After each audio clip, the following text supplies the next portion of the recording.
Os problemas clássicos de coordenação retratam muitas situações de coordenação entre atividades e permitem compreender como podem ser implementadas suas soluções. Esse mapa mental engloba 4 problemas e suas respectivas soluções.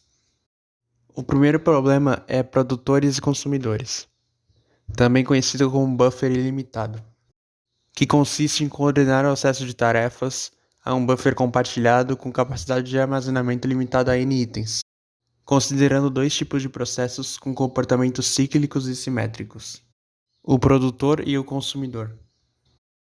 A solução desse problema envolve 3 aspectos de coordenação distintos e complementares: a exclusão mútua no acesso ao buffer, para evitar condições de disputa, a suspensão dos produtores no caso do buffer estar cheio, e a suspensão dos consumidores no caso do buffer estar vazio. São 2 as soluções. A primeira é a solução usando semáforos, que é feita usando um mutex e 2 semáforos, um para cada aspecto de coordenação envolvido. Essa solução é genérica, pois não depende do tamanho do buffer, do número de produtores nem do número de consumidores. A outra solução é a solução usando variáveis de condição, que também envolve variáveis de condição para indicar a presença de itens e de vagas no buffer. O segundo problema é o problema dos leitores e escritores. Nesse problema, um conjunto de tarefas acessam de forma concorrente uma área de memória compartilhada, onde podem fazer leituras ou escritas de valores.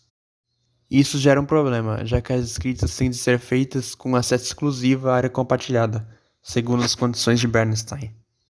A primeira solução é a solução simplista, que consistiria em proteger o acesso à área compartilhada com um mutex ou um semáforo inicializado em 1, limitando o acesso à área a um processo por vez.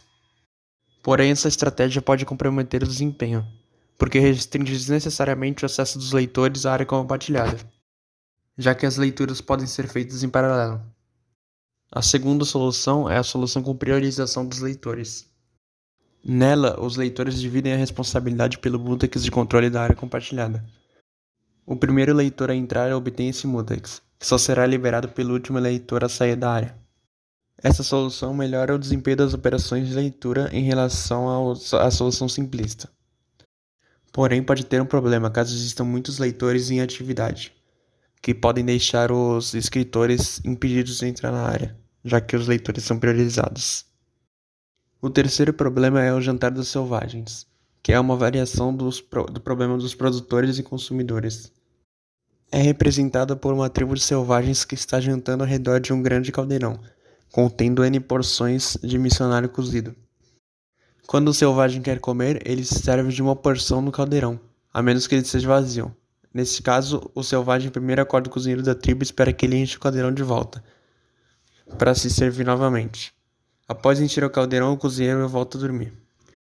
As restrições de sincronização desse problema são as seguintes: selvagens não podem se servir ao mesmo tempo, mas podem comer ao mesmo tempo. Selvagens não podem se servir se o caldeirão estiver vazio. O cozinheiro só pode encher o caldeirão quando ele estiver vazio. O quarto problema é o jantar dos filósofos. Neste problema, um grupo de 5 filósofos chineses alterna suas vidas entre meditar e comer. Há uma mesa redonda com um lugar fixo para cada filósofo, com um prato, 5 hashis compartilhados e um grande prato de arroz no meio. Para comer, um filósofo precisa pegar o palito à sua direita e à sua esquerda, um de cada vez. Como os palitos são compartilhados, 2 filósofos vizinhos não podem comer ao mesmo tempo. Os filósofos não conversam entre si e nem podem observar os estados um dos outros.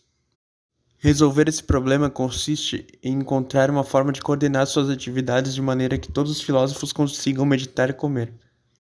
Soluções simples para esse problema podem provocar impasses, ou seja, situações nas quais todos os filósofos ficam bloqueados.